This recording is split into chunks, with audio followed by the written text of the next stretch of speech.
Music is a language, and like any language, it has a written form. Notation gives musicians around the world a tool to communicate. A composer writes their piece with specific symbols, and if you can read music, you can understand it, decipher it, and ultimately play it. Understanding how to read music will take effort and time. But do you have to learn how to read? Well, in truth, no. Some incredible musicians never learned how to read music, preferring to play by ear. But they are mostly pop artists, and anybody who wants to learn an orchestral instrument should learn. Just like riding a bike, reading music is a skill you will always remember, and the benefits massively overshadow the drawbacks. Did you know? Examples of early notation have been found on stone tablets like this one, dating back as far as 2000 BC. So, how do you learn how to read music? When learning to read music, it's important to separate reading from performing. Playing the piccolo is a radically different skill from reading the sheet music in front of you. Many inexperienced teachers will try and teach these two elements together, but you know better. Learn them as separate skills that overlap, and that way you'll be more successful quicker. Set the clock. In just under 2 minutes, I'll teach you how to read sheet music. Ready, set, go. Basics of reading musical notation.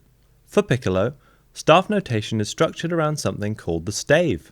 This consists of 5 lines and is marked with a treble clef at the start of the stave.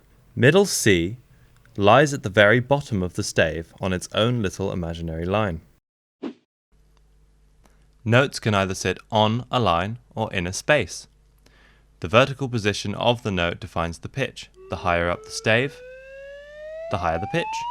The lower it goes, the lower the pitch. The notes on the treble clef. To avoid counting up from middle C every time, we can use memory aids to recognize the notes. The 4 spaces on the treble staff spell out F-A-C-E, or face. The 5 lines of the treble staff are E, G, B, D, F. The acronyms for these are usually pretty rubbish, and we think it's much more fun to make up your own. Note lengths. How can you tell the length of a note?